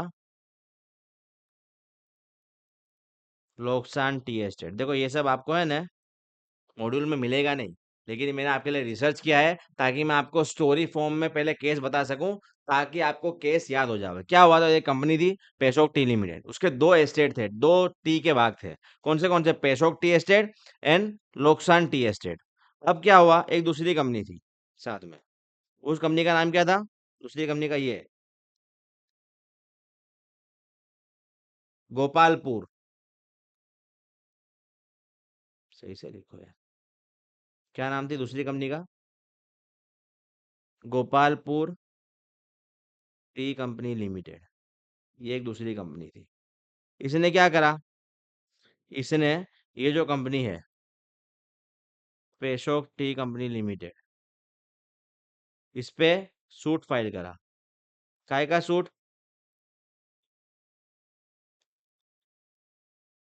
फॉर रिकवरी ऑफ मनी। कुछ पैसा देने का बाकी होगा तो सूट फाइल करा for the recovery of money. अब जब ये सूट चल ही रहा था, during the pendency of suit, किसने इंटरफियर करा? गवर्नमेंट ने। गवर्नमेंट इंटरवेन, और गवर्नमेंट ने क्या कर लिया? Central government intervene, and central government has using its power under section 16E of T act क्या करा ये पावर इस्तेमाल करके? Has to cover the management of two tea estates. वो जो दोनों टी एस्टेट्स थे, कौन से दोनों टी एस्टेट? तो भाई ये पेशोक टी एस्टेट और दूसरा क्या था? लोकसान टी एस्टेट। गवर्नमेंट क्या करा? गवर्नमेंट आई बीच में और उसने ये दोनों टी एस्टेट का जो मैनेजमेंट वो ले लिया। क्यों? क्योंकि गवर्नमेंट को लगा कि भाई ये जो दोनों के इसमें ही प्रॉब्लम है। क्या लगा? ये मैनेजमेंट में प्रॉब्लम है, तो गवर्नमेंट बीच में आई और ये दोनों का मैनेजमेंट टुक ओवर कर लिया पेशोक कंपनी लिमिटेड से। पहले किसके पास था इसका मैनेजमेंट? पेशोक कंपनी टी लिमिटेड के पास। गवर्नमेंट आई, गवर्नमेंट ने देखा कि दोनों के बराबर चल नहीं रहा है मैनेजमेंट, गवर्नमेंट ने इसका मैनेजमेंट टुक ओवर कर लिया। अब जब गवर्नमेंट ने ले लिया तो ये पेशोक जो कंपनी है इसने क्या बोला? ये पेशोक टी कंपनी लिमिटेड ने बोला कि भाई क्योंकि since government has taken over the tea estate, तो भाई जो लीगल प्रोसीडिंग्स है हमारे against, then the legal proceedings against us should stop. क्यों भाई? कि भाई वो लीगल प्रोसीडिंग थी क्यों? आप लोग बोल रहे थे कि मनी रिकवरी का और उसने केस करा था कि हमने उनको पैसा नहीं दिया है। अब जो दो एस्टेट हमारे थे जिसके लिए हमने उनसे पैसा लिया था, अब वो एस्टेट ही हमारे नहीं रहे। उस एस्टेट का जो मैनेजमेंट है वो किसने ले लिया? गवर्नमेंट ने। तो हमारे अगेंस्ट जो केस है ये हमारे अगेंस्ट नहीं रहना चाहिए, ये बंद हो जाना चाहिए। जजमेंट गवर्नमेंट ने क्या बोला? गवर्नमेंट बोली, हाई कोर्ट हेल्ड दैट, क्या बोली गवर्नमेंट? गवर्नमेंट बोली कि भाई a company is a separate legal entity. क्या बोला? गवर्नमेंट क्या है? कंपनी क्या है? सेपरेट लीगल एंटिटी है। एंड ये जो टी एस्टेट जो है, जो कंपनी ओन करती थी, tea estates are merely its assets, वो उसकी असेट्स थी। क्या थी? वो उसकी प्रॉपर्टी थी। एंड देयरफॉर टेकिंग ओवर, ये बोल रही है court, taking over the management of those estates does not mean that company has been taken over। क्या बोला कोर्ट ने? कि वो जो दो एस्टेट है वो तो कंपनी के महज एसेट्स थे, वो कंपनी की प्रॉपर्टी थी। उस प्रॉपर्टी का अगर मैनेजमेंट ले लिया है गवर्नमेंट ने, इसका मतलब ये नहीं है कि गवर्नमेंट ने कंपनी का मैनेजमेंट टेक ओवर कर लिया है। एंड हेंस, क्या बोला? And hence neither company is extinguished nor anyone's right to take action against it. क्या बताया? कि भाई कंपनी जो है सेपरेट लीगल एंटिटी है। वो जो रियल एस्टेट जो ये एस्टेट्स थे, ठीक है, वो तो कंपनी के असेट्स है। गवर्नमेंट ने कंपनी के असेट्स ले लिए, भले का एस्टेट्स ले लिए, लेकिन क्या है? कंपनी तो एक सेपरेट लीगल एंटिटी है, कंपनी तो है ही। भले ही कोई मेंबर बदला जाए, पहले वो किसके थे? पहले वो तुम लोग के एस्टेट्स है, अब वो गवर्नमेंट के है। भले ही मेंबरशिप बदला गई, भले ही एसेट्स पे किसी और का टेकन ओवर आ गया मैनेजमेंट में, पर कंपनी कंपनी तो अभी भी वही है। और कंपनी अगर वही है तो केस तो कंपनी के अगेंस्ट था, तो केस तो कंपनी के अगेंस्ट रहेगा ही। कंपनी के असेट्स किसी और के पास चले गए हैं और कंपनी तो एक व्यक्ति है ही, उस पे केस हुआ है, उस पे केस रहेगा ही और उसके अगेंस्ट राइट है ही केस करने का। ये इस केस में बताया गया। सेपरेट लीगल एंटिटी भी बताया और परपेचुअल सक्सेशन भी बताया।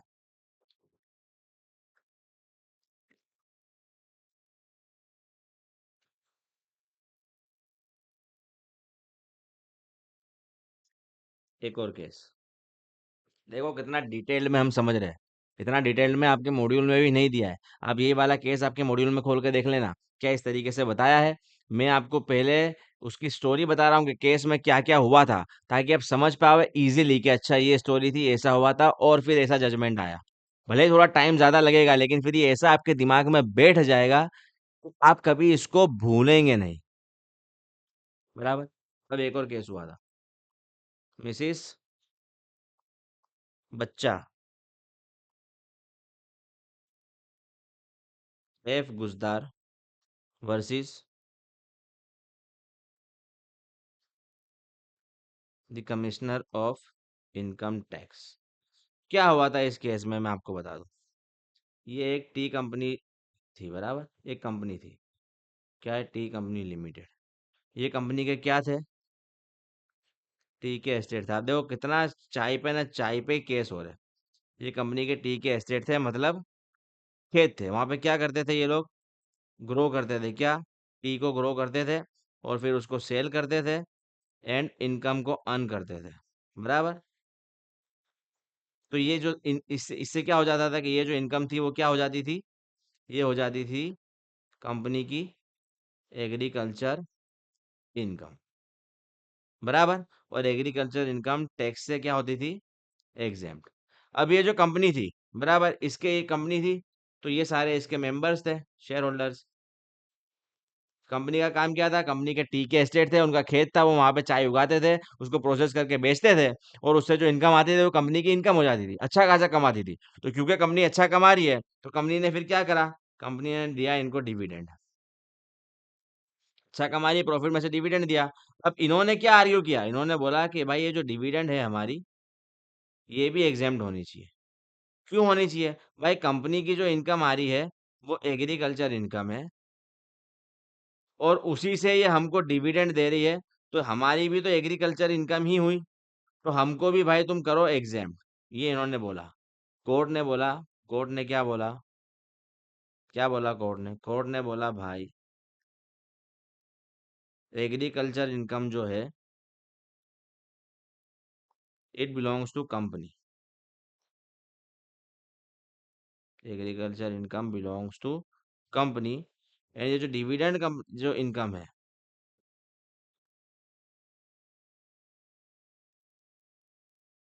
ये डिफरेंट काइंड ऑफ इनकम है।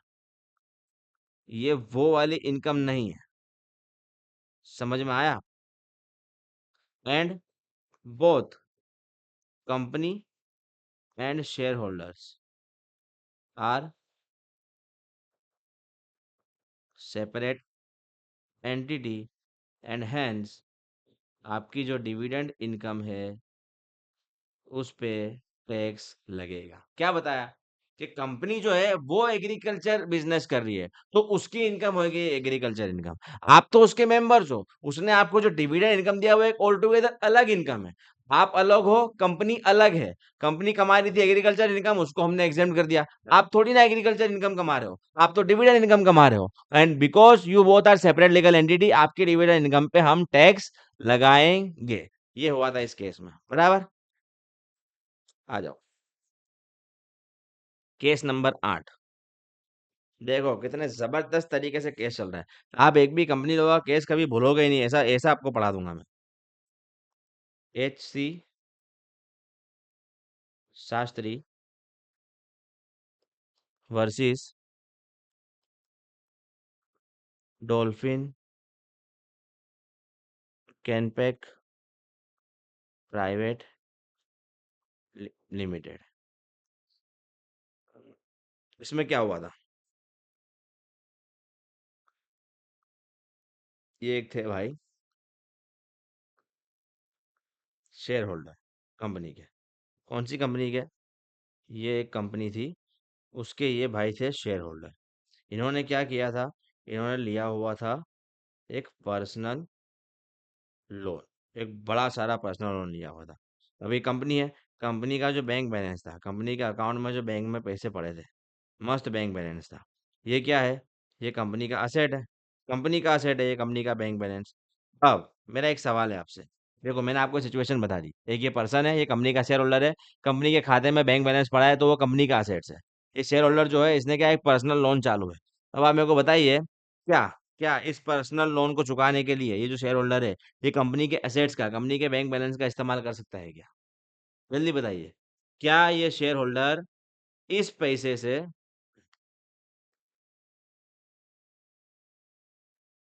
क्या ये जो शेयर होल्डर है, ये शेयर होल्डर इस पैसे का इस्तेमाल करके इसकी ये पर्सनल लोन चुका सकता है क्या? बताइए जल्दी मेरे को, जल्दी बताइए।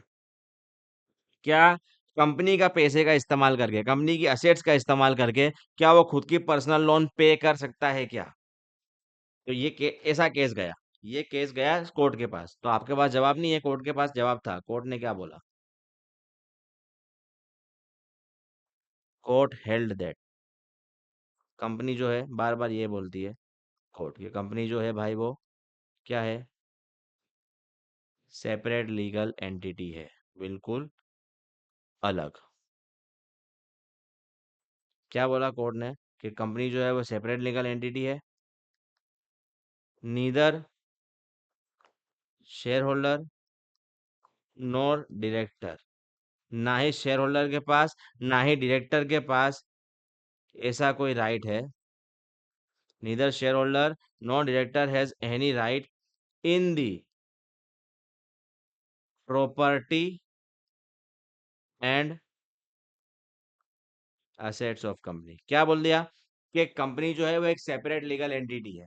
ना ही शेयर होल्डर, ना ही डायरेक्टर, दोनों में से किसी के पास भी कंपनी की एसेट्स या प्रॉपर्टी में कोई राइट नहीं है।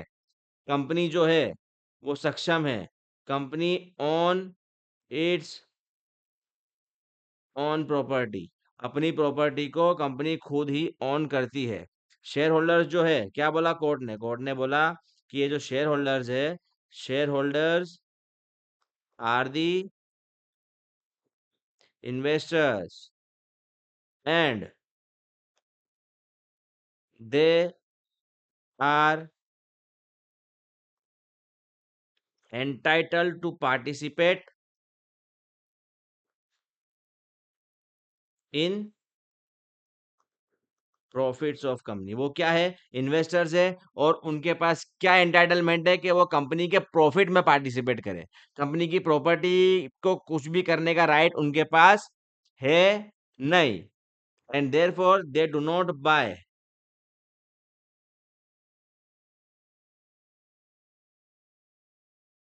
Any interest in property of company. वो क्या बाय करते हैं? वो इक्विटी शेयर बाय करते हैं, इसलिए उनको शेयर होल्डर बोला जाता है। और बीइंग अ शेयर होल्डर्स, उनके पास क्या राइट है? कि कंपनी के जो प्रॉफिट है उसमें वो हिस्सेदार है, भागीदार है। लेकिन कंपनी के प्रॉपर्टी पे उनका कोई राइट नहीं है। कंपनी एक सेपरेट एंटिटी है, और कंपनी की प्रॉपर्टी कंपनी की है। तो ये जो अपने पर्सनल लोन के लिए आप कंपनी की किसी भी प्रॉपर्टी का इस्तेमाल नहीं कर सकते हो। साफ बता दिया इस केस में। बराबर। आइए एक और केस।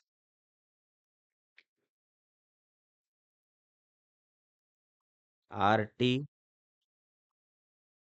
पेरुमल वर्सेस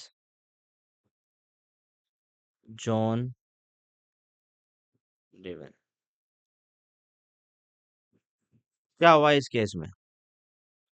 आप मेरे को पहले, अभी तक हमने क्या पढ़ा है?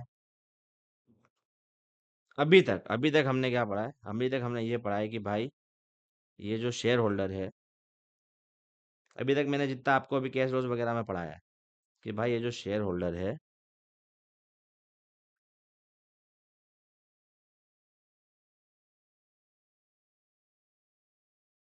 This share holder does not have any right in the property of company. बराबर, पिछले केस में भी पढ़ा। टिल, अभी तक हमने क्या पढ़ा है? कि जो कंपनी है, ये कंपनी की जो प्रॉपर्टी है, उसके अंदर शेयर होल्डर का कोई राइट होता नहीं है। लेकिन आप समझिए, मेरा एक सवाल है, अगर कंपनी वाइंडिंग अप में चली गई, यानी कंपनी अब लिक्विडेट हो रही है, कंपनी अब बंद हो रही है, अब वाइंडिंग अप हो रही है। तो वाइंडिंग अप में क्या होता है मैं आपको बता दूं, जब वाइंडिंग अप होता है, तो अब मेरे को पहले आप इस सवाल का जवाब दिए कि जो वाइंडिंग अप में कंपनी चली गई है, क्या वाइंडिंग अप में टाइम जो कंपनी की प्रॉपर्टी है, क्या उस पे शेयर होल्डर का राइट आ जाता है क्या? क्योंकि वो कंपनी थी, पहले तो क्या थी, वो कंपनी थी, कंपनी क्या एक सेपरेट लीगल एंटिटी है, तो क्योंकि वो सेपरेट है इसलिए शेयर होल्डर का कंपनी की प्रॉपर्टी में कोई राइट नहीं है। लेकिन अब कंपनी तो वाइंड अप हो रही है, कंपनी तो बंद हो रही है, वाइंडिंग अप में चली गई, यानी कि अब वो कंपनी है नहीं, वो वाइंडिंग अप में चली गई है। तो क्या अब अब कंपनी की प्रॉपर्टी पे शेयर होल्डर का राइट है क्या? ड्यूरिंग दी वाइंडिंग अप क्या कंपनी की प्रॉपर्टी पे शेयर होल्डर का राइट है क्या? ये मेरा आपसे क्वेश्चन है, जल्दी। तो इसका मैं आपको स्ट्रेट आंसर बता दूं, नो है। अब आप बोलेंगे कैसे, आपको मैं आगे समझाता हूँ। देखो वाइंडिंग अप में क्या होता है, वाइंडिंग अप में क्या होता है, what happens when company goes into winding up. जब कंपनी वाइंडिंग अप में जाती है तो क्या होता है, तो सबसे पहले क्या होता है, कंपनी के जो असेट्स है उसको बेचे जाते हैं, उसको सेल किया जाता है, उससे जो रिकवरी आती है उसको दिया जाता है पहले सिक्योर क्रेडिटर्स को, फिर पैसा बचा तो दिया जाता है अनसिक्योर क्रेडिटर्स को, फिर पैसा बचा तो दिया जाता है प्रेफरेंस शेयर होल्डर्स को, फिर अगर कुछ बच गया, फिर अगर कुछ बच गया, इफ एनी सरप्लस रिमेन, तो वो दिया जाता है इक्विटी शेयर होल्डर को। और ये पैटर्न फॉलो होता है। तो इक्विटी शेयर होल्डर को कहाँ रखा है, आखिर में। तो जो प्रॉपर्टी है वो कौन सेल करेगा, जो लिक्विडेटर अपॉइंट हुआ है वो लिक्विडेटर जो है प्रॉपर्टी को सेल करेगा, और उसके जो जो उससे जो रिसीट्स आएंगी पहले सिक्योर क्रेडिटर को पे करेगा, फिर अनसिक्योर को पे करेगा, फिर प्रेफरेंस शेयर होल्डर को पे करेगा, और फिर इक्विटी शेयर होल्डर को। तो क्या जवाब निकला कि भाई वाइंडिंग अप में टाइम पे भी शेयर होल्डर का कंपनी की प्रॉपर्टी पे कोई राइट होता नहीं है। शेयर होल्डर क्या कर सकते हैं, तो शेयर होल्डर जब कंपनी जीवित है, जब कंपनी एक्टिव है, वो टाइम पे शेयर होल्डर पार्टिसिपेट करते हैं कंपनी के प्रॉफिट में, वो पार्टिसिपेट करते हैं कंपनी के मैनेजमेंट में, कभी जनरल मीटिंग में वो डिसीजन वगैरह लेते हैं, बस इतना ही। और जब कंपनी वाइंडिंग अप में चले जाती है तो वाइंडिंग अप के टाइम वो सिर्फ उनका राइट इतना है कि अगर कोई असेट्स बच जाता है, अगर कोई असेट बेचने के बाद कोई सरप्लस बच जाता है तो वो उनको मिलेगा, वरना उनका उसके अलावा कोई और राइट नहीं है, ये कंपनी अलग है। तो वाइंडिंग अप में भी कंपनी की प्रॉपर्टी में शेयर होल्डर्स का कोई राइट होता नहीं है, बस ये बोला है इस केस लॉ में, बराबर।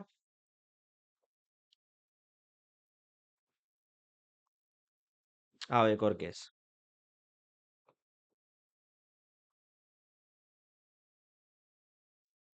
मकौरा versus northern assurance company limited. क्या है, Macaura versus northern assurance company limited. ये इस केस में एक सवाल पूछा गया है, मैं आपको अभी से बता देता हूँ सवाल क्या है केस में। ये क्यों पहले से आप लिख लो ताकि आप केस पढ़ो तो आपको मालूम चले केस किस बारे में हो रहा है। इसमें पूछा गया है, कैन शेयर होल्डर हैज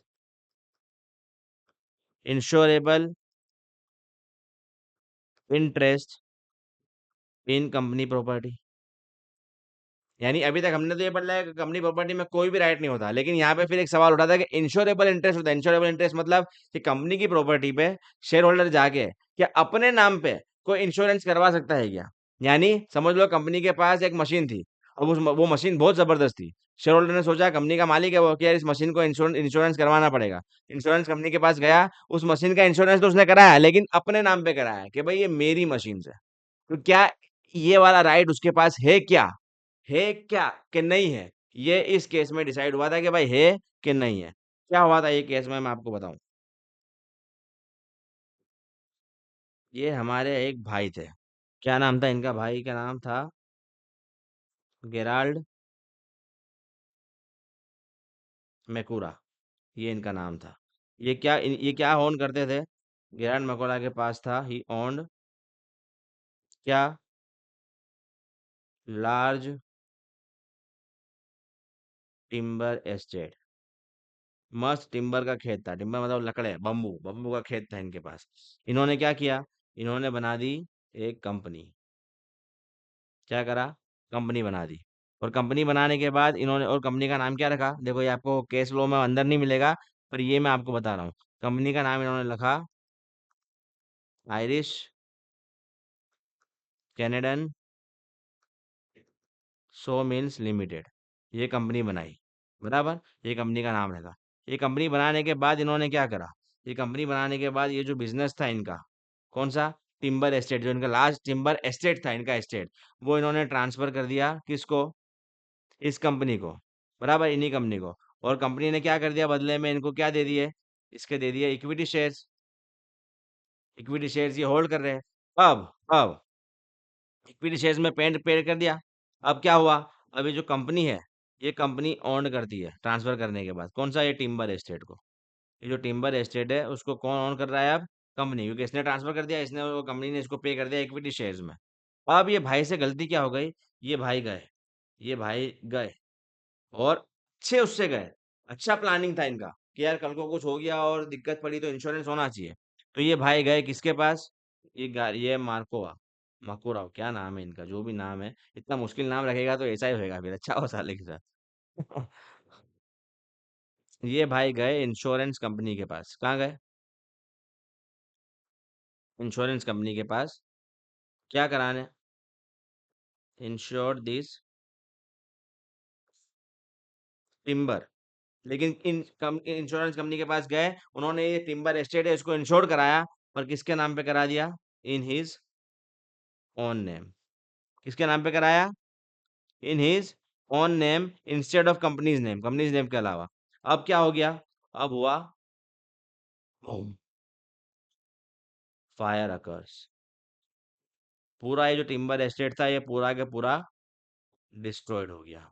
अब ये गया इंश्योरेंस कंपनी के पास कि भाई मैंने ये टिम्बर एस्टेट को इंश्योर किया हुआ है, इट इज इंश्योर्ड, तो आप मेरे को इसका क्लेम दे दीजिए। क्लेम मांगने ये गया किसके पास, इंश्योरेंस कंपनी के पास। इंश्योरेंस कंपनी ने क्या बोला कि भाई आपको ये क्लेम नहीं मिल सकता, उसने ये रिजेक्ट किया क्लेम। क्यों रिजेक्ट किया, इंश्योरेंस कंपनी ने बोला कि ये जो टिम्बर है, it belongs to company and it does not belongs to you. तो जब ये आपको बिलोंग ही नहीं करता है, तो इस पे आपको क्लेम कैसे दे सकते हैं हम, तो आपको क्लेम नहीं मिलेगा। तो वो कोर्ट के पास गया कि भाई ये जो टिम्बर है वो मेरा ही था, मैंने महज एक कंपनी बना के ट्रांसफर कर दी, जिस कंपनी का सारा मालिक भी मैं ही हूँ, यानी अल्टीमेटली वहां पे भी ये है तो मेरा ही। तो कोर्ट ने क्या बोला कि भाई सेपरेट लीगल एंटिटी का सुना है कि नहीं, नहीं सुना है तो ले सुन। कंपनी जो है वो सेपरेट लीगल एंटिटी है, और ये जो टिम्बर जो है, टिम्बर एस्टेट, वो कौन ओन करता है, कंपनी ओन करती है। और जो इंश्योरेंस है वो तूने कंपनी के नाम पे तो लिया नहीं था, वो तूने किसके नाम पे लिया था, खुद के नाम पे लिया था। तो अब इंश्योरेंस कंपनी जो है वो लायबल नहीं है पे करने के लिए, ना उसने कंपनी को पे करा, ना उसने इसको पे करा। इसको इसलिए पे नहीं करा कि जिसके लिए ये क्लेम करने गया है वो चीज इसकी है ही नहीं। किसकी है, कंपनी की है, तो कंपनी को करना आना चाहिए। कंपनी अगर जा रही है तो क्या बोल रहा है, इंश्योरेंस तो है ही नहीं तुम्हारे नाम पे, तो इंश्योरेंस ही नहीं बोल रहा, वो तो उसके नाम पे बोल रहा है। तो इंश्योरेंस कंपनी निकल गई इसमें से बाहर, वो सेपरेट लीगल एंटिटी थी। उसने गलती क्या कर दी, जब उसने इंश्योरेंस कराया तो कंपनी के नाम पे कराना चाहिए था कि ये कंपनी का टिम्बर एस्टेट है और कंपनी इंश्योरेंस करा रही है। समझ में आया।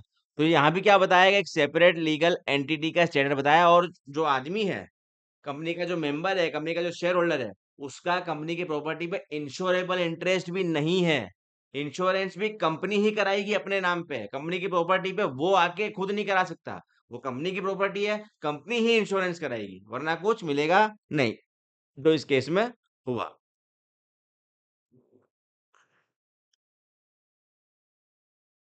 आइए एक और केस,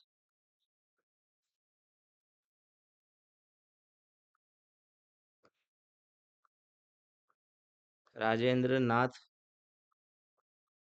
दत्त वर्सेस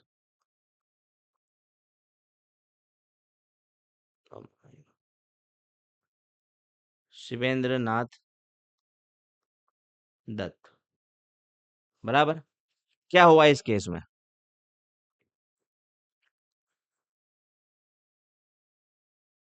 ये केस किसके बारे में है? Capacity to sue and to be sued, बराबर।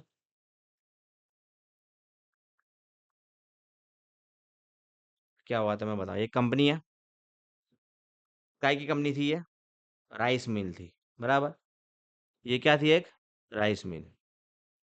अब ये जो राइस मिल थी, इट रैन इनटू डिफिकल्टीज, यानी बहुत तकलीफ पड़ रही थी, मांड मांड पैसा कमा रही थी, बहुत दिक्कत हो रही थी, धंधा बराबर चल नहीं रहा था। तो ये इसने क्या करा, इसके बोर्ड ऑफ डायरेक्टर जो ये कंपनी थे, कंपनी के बोर्ड ऑफ डायरेक्टर ने डिसाइड किया कि भाई ये जो राइस मिल है, मतलब ये जो कंपनी है, इसको हम लीज पे दे देते हैं, बराबर। क्या डिसाइड करा कि हम इसको थोड़े टाइम के लिए लीज पे दे देते हैं। और शेयर होल्डर्स जो थे, वो शेयर होल्डर्स ने रेजोल्यूशन भी पास किया, और डायरेक्टर ने क्या कर दी, बोर्ड ऑफ डायरेक्टर्स ने ये जो लीज है, इसको एग्जीक्यूट कर दिया। ठीक है। अब लीज एग्जीक्यूट करने के बाद, लीज एग्जीक्यूट करने के बाद जो कुछ डायरेक्टर थे, उन्होंने इल्जाम लगाया, क्या बोला कि भाई ये जो लीज है, इसके अंदर कुछ न्यू टर्म्स जो है वो ऐड किए गए हैं, जो कि हमारे लिए अनफेवरेबल है, और ये एग्जीक्यूट हो गए उसके बाद इसमें ऐड कर दिए लीज डीड में, एंड देयरफॉर हमारे लिए ये लीज डीड को हम नहीं मानेंगे। एंड उन्होंने क्या किया, केस फाइल किया। डायरेक्टर ने केस फाइल कर दिया इन देयर ओन नेम। अब यहाँ मामला शुरू हुआ, खुद के नाम पे केस फाइल कर दिया कि भाई ये जो लीज एग्जीक्यूट हुई थी, इसमें नए टर्म्स आ गए और ये इन्होंने चीटिंग करी है, और हम केस फाइल करा जाके डायरेक्टर्स ने खुद के नाम पे, खुद के नाम पे केस फाइल करा। कोर्ट ने क्या बोला? कोर्ट बोली ये जो तुमने केस फाइल करा है, इट इज नॉट मेंटेनेबल। क्यों? क्योंकि भाई कंपनी जो है वो सेपरेट जो एक लीगल एंटिटी है, और अगर कुछ कांड कंपनी के साथ हुआ है, अगर कंपनी के साथ कुछ रॉन्ग हुआ है, तो company can only file the suit. Company being a separate legal entity can file a suit, and any person can also file a suit against the company because वो separate legal entity है। तो क्या बोला, director ने जो suit file कराया है उसको हम एंटरटेन नहीं करेंगे, it is not, it is void. Company को उसके नाम पे सूट फाइल करना होगा, तभी वो एंटरटेन होगा। ये इस केस में हुआ है, बराबर। अब लास्ट दो केस है, लास्ट दो, वो दोनों में एक ही बात बोली गई है। क्या बात बोली गई है? मैं आपको दोनों केस के नाम बता दूं, RC Cooper versus union of India, and दूसरा केस, ये दूसरा केस है, ये पहला, ये दूसरा, दूसरा केस क्या है, Bennett Coleman versus union of India. क्या हुआ है दोनों केस में? मैंने आपको बताया क्या, एक कंपनी जो है वो सिटीजन नहीं है, बताया था। क्यों? क्योंकि कंपनी नेचुरल पर्सन नहीं है। तो अब सवाल यहाँ पे ये उठा कि ये जो मेंबर्स है, शेयर होल्डर्स है, जब ये कंपनी के शेयर्स परचेज करते हैं या कंपनी को एक फॉर्म करते हैं, तो ये कंपनी के शेयर शेयर होल्डर बन जाते हैं। तो क्योंकि कंपनी सिटीजन नहीं है, तो जो जो फंडामेंटल राइट्स, जो फंडामेंटल राइट्स सिटीजन को मिलते हैं, क्या वो फंडामेंटल राइट्स इनको नहीं मिलेंगे? क्योंकि फंडामेंटल राइट्स ऐसे है कि कुछ फंडामेंटल सिर्फ सिटीजन को मिल रहे हैं, और बाकी सब पर्सन को मिल रहे हैं। तो जो सब पर्सन को मिल रहे हैं वो तो कंपनी को भी मिलेंगे, लेकिन नेचुरल पर्सन जो सिटीजन है, जो सिटीजन जो कंपनी का शेयर होल्डर बन गया है, तो क्या कंपनी के शेयर होल्डर बनने के बाद अब जो सिटीजन को फंडामेंटल राइट मिल रहे हैं वो ये शेयर होल्डर को नहीं मिलेंगे? तो ये केस में बोला नहीं भाई, ऐसा नहीं है। शेयर होल्डर जो है वो एक अलग पर्सन है, और उनके अलग पर्सन में वो सिटीजन अगर है, तो उनके ये जो फंडामेंटल राइट्स है वो उनसे कोई भी छीन नहीं सकता है, वो राइट्स उनके पास रहेंगे। ये बोला गया है ये दोनों केस के अंदर। और यहाँ आपके होते हैं सारे केसेस समाप्त, सारे केस आपके यहाँ पर समाप्त हो जाते हैं इस चैप्टर के। आप जब मॉड्यूल उठा के देखेंगे तो सारे केस मैंने आपको डिटेल में समझा दिए हैं। अब एक छोटा सा दो टॉपिक बचे हैं। मेरे टैबलेट आईपैड में चार्ज कम है, तो जब तक चल रहा है तब तक मैं समझा देता हूँ, कोशिश करता हूँ कि वो दोनों टॉपिक समझा दूँ तो हमारा ये चैप्टर यहाँ पे खत्म हो जाए। तो फटाफट थोड़ा सा करेंगे। एक टॉपिक है टाइप्स ऑफ होल्डिंग कंपनी, बराबर। होल्डिंग कंपनी के टाइप्स बताए, तो पहली कौन सी है?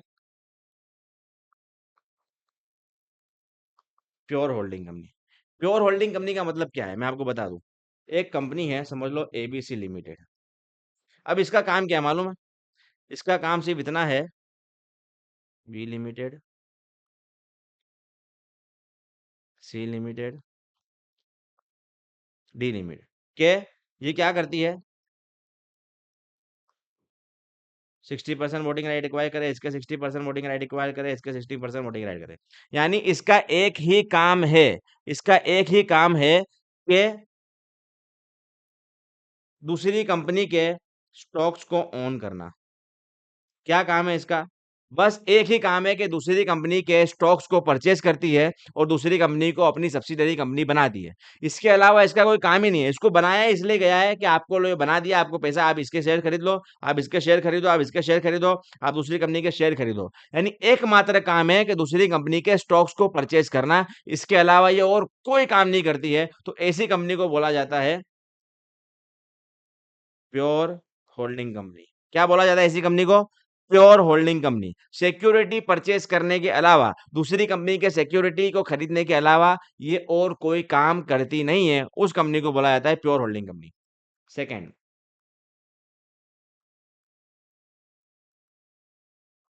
Mix holding company. अब जो मिक्स होल्डिंग कंपनी, इसका मतलब क्या? समझ लो ये कंपनी है, ये क्या कर रही है? बी लिमिटेड, सी लिमिटेड, इसने इसके वोटिंग राइट्स एक्वायर करे 60%, इसने इसके वोटिंग राइट एक्वायर करे 60%। मतलब ये दूसरी कंपनी के सिक्योरिटीज में तो इन्वेस्ट कर रही है, साथ में ये अपने ऑपरेशंस को भी मैनेज कर रही है। समझ लो इसका क्या काम था? इसका कुछ समझ लो कि कोल पेट्रोलियम का काम था। तो इसका जो पेट्रोलियम वाला काम है वो तो ये कर ही रही है, साथ में दूसरी कंपनी के क्या कर रही है? स्टॉक्स भी परचेज करके उनको सब्सिडरी भी बना लेती है। तो ऐसी कंपनी को क्या बोलते हैं? Mixed holding company. मतलब जो खुद के ऑपरेशन है वो तो मैनेज कर ही रही है, साथ में दूसरी कंपनी के सिक्योरिटी या उसका परचेस करके या उसके अंदर कंट्रोल हासिल करके उस कंपनी को सब्सिडरी बना रही है। तो अपना काम तो अलग से करती है, उसको बोलते हैं मिक्स्ड होल्डिंग कंपनी। फिर एक कंपनी आती है इमीडिएट होल्डिंग कंपनी, बराबर। अब देखो इमीडिएट और उसके बाद आएगी इंटरमीडिएट, दोनों लगभग सेम है, हल्का सा फर्क है। समझने में कंफ्यूजन होगा लेकिन मैं कंफ्यूजन दूर करता हूं आपका। समझ लीजिए कि ये है एबीसी लिमिटेड, बराबर। अब एबीसी लिमिटेड की ये सब्सिडरी है बी लिमिटेड, इसने इसमें 60% वोटिंग राइट एक्वायर करे। बी लिमिटेड की सब्सिडरी है सी लिमिटेड, इसने इसमें 60% वोटिंग राइट एक्वायर करे। अब आपको मैंने पढ़ाया था चेन रिलेशनशिप के सी लिमिटेड जो है वो बी की सब्सिडरी है, लेकिन बी एबीसी की सब्सिडरी है, तो अल्टीमेटली सी एबीसी की भी सब्सिडरी हो गई। ये हमने पढ़ा है। लेकिन अब यहाँ पे क्या है, ये जो एबीसी लिमिटेड है वो इसकी क्या है? अल्टीमेट होल्डिंग कंपनी है, क्योंकि वो सबकी होल्डिंग है। अब ये जो बी लिमिटेड है ना, यानी इमीजिएट, सी को सब किसने होल्ड किया हुआ है? बी ने। इसलिए ये जो सी लिमिटेड है ये क्या हो गई? ये बी लिमिटेड क्या हो गई? सी लिमिटेड की इमीजिएट होल्डिंग कंपनी। यानी इस कंपनी में इसने शेयर्स होल्ड किए हुए हैं। तो ये सी लिमिट जो बी लिमिटेड है वो क्या हो गई? सी लिमिटेड की इमीजिएट होल्डिंग कंपनी। अब सेम कॉन्सेप्ट है, सेम कॉन्सेप्ट है। ये जो बी लिमिटेड है इसको इमीजिएट भी बोलते हैं, और ये जो बी लिमिटेड है उसी को बोलेंगे इंटरमीडिएट होल्डिंग। देखो चौथी है इंटरमीडिएट होल्डिंग कंपनी। फिर मैं आपको फर्क बताऊंगा, सिर्फ रिलेशन का फर्क है। इंटरमीडिएट होल्डिंग कंपनी सेम है। ये एबीसी लिमिटेड है, एबीसी लिमिटेड बी लिमिटेड में 60% वोटिंग राइट होल्ड करता है, बी लिमिटेड सी लिमिटेड में 60% वोटिंग राइट होल्ड करता है, बराबर। तो अब एबीसी लिमिटेड जो है वो 60% वोटिंग राइट बी में कर रहा है, बी सी यानी ऐसी कंपनी देखो इमीडिएट होल्डिंग कंपनी का मतलब क्या है? इमीडिएट होल्डिंग कंपनी का मतलब है कि company that holds voting right और control in another company in spite of the fact that it itself is already controlled by another company. यानी ये जो बी लिमिटेड है, ये सी लिमिटेड में होल्ड कर रही है इन स्पाइट ऑफ फैक्ट दैट कि बी लिमिटेड ऑलरेडी किसी और कंपनी से कंट्रोल्ड है। कोई और कंपनी इसको कंट्रोल कर रहा है, उसके बावजूद ये किसी और कंपनी को कंट्रोल कर रही है। तो ये जो कंपनी बनी बी लिमिटेड, ये क्या बनेगी? Immediate holding. किसके लिए? सी लिमिटेड के लिए। ये जो सी लिमिटेड है उसकी इमीडिएट होल्डिंग कंपनी है, क्योंकि उसको किसी ने कंट्रोल किया, ये उसको कर रही है, तो ये जिसको कर रही है उसके लिए ये इमीडिएट होल्डिंग बन गई। अच्छा, इंटरमीडिएट होल्डिंग कंपनी का मतलब क्या है?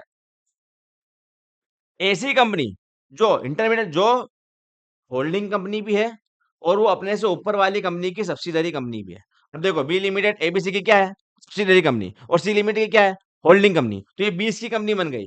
ये इसके ऊपर वाले की सब्सिडरी है, इसके नीचे वाले की होल्डिंग है, तो ये क्या बन जाएगी? इंटरमीडिएट। अब आप बोलोगे सर ये दोनों सेम ही हो गया ना, इंटरमीडिएट इमीडिएट? नहीं, सी लिमिटेड के लिए बी लिमिटेड इमीडिएट है, लेकिन बी लिमिटेड जनरल क्या है? इंटरमीडिएट। क्यों इंटरमीडिएट है वो? क्योंकि वो किसी की सब्सिडरी कंपनी है।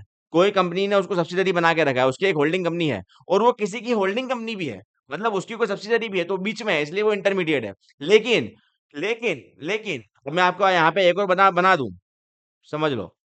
ये सी लिमिटेड है, इसकी भी एक है डी लिमिटेड। तो अब सी लिमिटेड क्या बन जाएगी? Immediate holding company. किसके लिए? डी डी लिमिटेड के लिए। तो जिसने भी इसको होल्ड करा है वो इमीडिएट है। वो रिलेशन बताया है कि उस कंपनी के लिए वो इमीडिएट होल्डिंग कंपनी है। लेकिन जनरली वो कंपनी क्या, अगर उसको कोई और भी होल्ड कर रहा है तो वो क्या बन जाएगी? वो क्या बन जाएगी? वो बन जाएगी इंटरमीडिएट होल्डिंग कंपनी। नॉर्मल है तो, अगर वो होल्डिंग भी है, वो किसी की सब्सिडरी भी है, तो वो कंपनी बन जाएगी इंटरमीडिएट। और वो जिसको उसने होल्ड किया है वो उसकी इमीडिएट। अब ये एग्जांपल में भी देख लोगे ना, अगर एबीसी ने बी को होल्ड किया है तो ये बी के लिए ये इमीडिएट होल्डिंग बन गई। जिसने डायरेक्टली उसमें होल्ड किया है और डायरेक्टली सब्सिडरी बनाया है तो उसकी इमीडिएट होल्डिंग है। वो रिलेशन बताया है कि इन दोनों में क्या इमीडिएट होल्डिंग है। और जो कंपनी किसी की सब्सिडरी है और किसी की होल्डिंग है, वो कंपनी को बोलते हैं इंटरमीडिएट होल्डिंग कंपनी। बराबर? बराबर है? बताओ।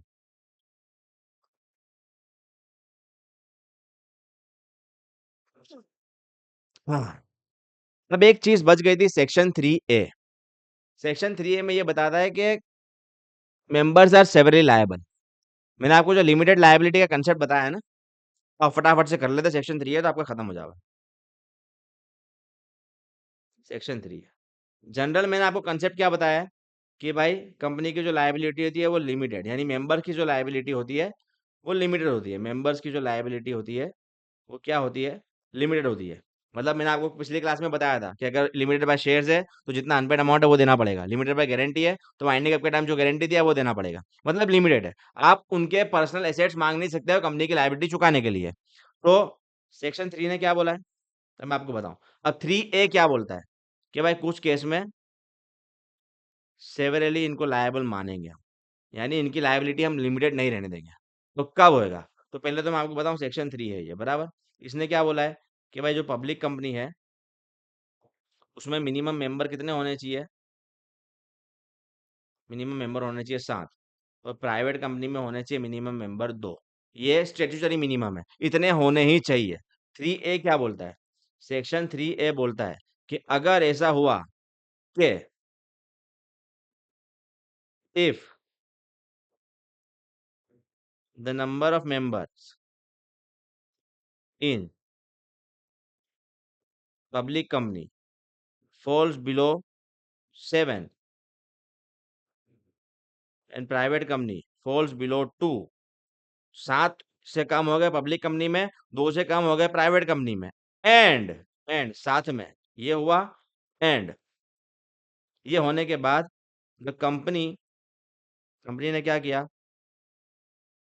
Company carries the business, company ने बिजनेस चलाया फॉर मोर देन 6 मंथ्स। कितने महीने से ज्यादा? For more than 6 months with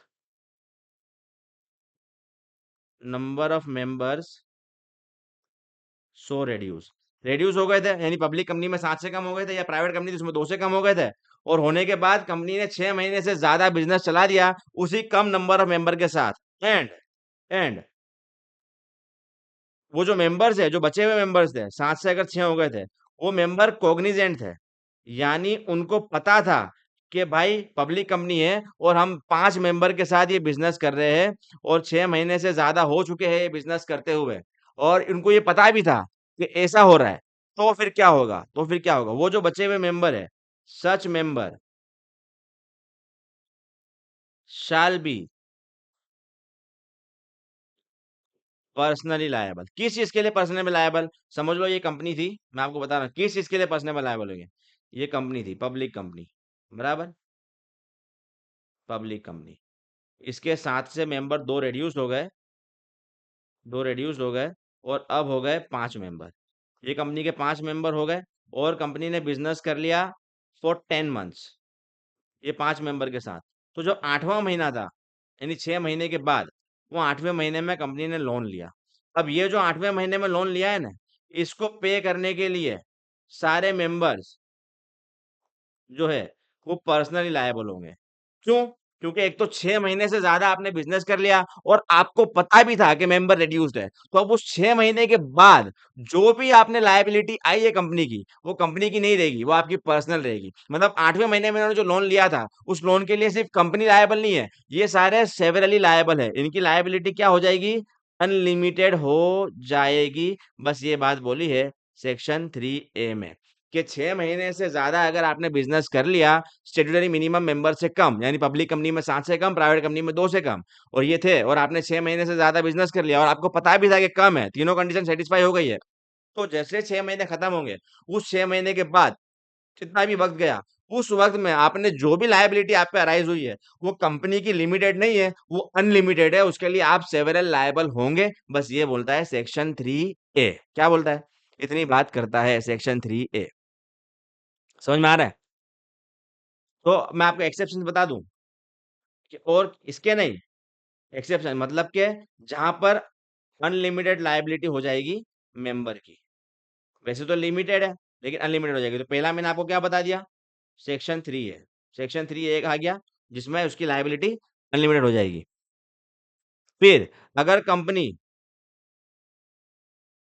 कोई फॉल्स इंफॉर्मेशन दे के अगर कंपनी इनकॉर्पोरेट हुई है, तो भी वो मेंबर की लायबिलिटी क्या हो जाएगी? अनलिमिटेड। तीसरा, जब कंपनी वाइंडिंग अप में गई, बराबर, वाइंडिंग अप में चली गई, और वाइंडिंग अप के दौरान लिक्विडेटर को मालूम पड़ा कि भाई कोई ऐसा काम कंपनी में हुआ था जो इस नियत से हुआ था कि भाई डायरेक्टर को डिफ्रॉड करना है या क्रेडिटर्स को डिफ्रॉड करने के लिए वो काम हुआ था, तो उस वक्त भी क्या हो जाएगा? जो मेंबर्स थे कंपनी के, उनकी लायबिलिटी क्या हो जाएगी? अनलिमिटेड। फिर क्या हुआ? एक और केस, जब पब्लिक कंपनी क्या करती है, जब पब्लिक इशू लाती है पब्लिक कंपनी, तो पब्लिक इशू लाने के टाइम वो क्या करती है? प्रोस्पेक्टस इशू करती है। प्रोस्पेक्टस में सब कंपनी की डिटेल लिखी होती है।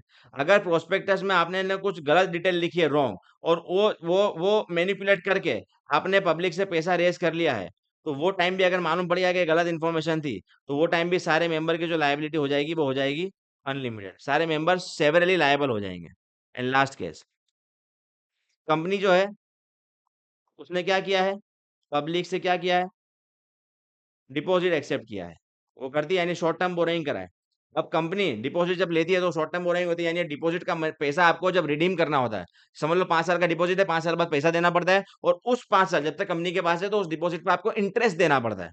तो कंपनी अगर इस डिपॉजिट पे या तो इंटरेस्ट देने में फेल हो गई, इंटरेस्ट नहीं दिया, या तो रिडीम करने के टाइम पे डिपॉजिट का रीपेमेंट नहीं किया, अगर ऐसा कुछ कर दिया, तो वो टाइम भी जो कंपनी के मेंबर्स है, वो सारे मेंबर्स सेवरली अनलिमिटेड लायबिलिटी हो जाएगी, सेवरल लायबल हो जाएंगे।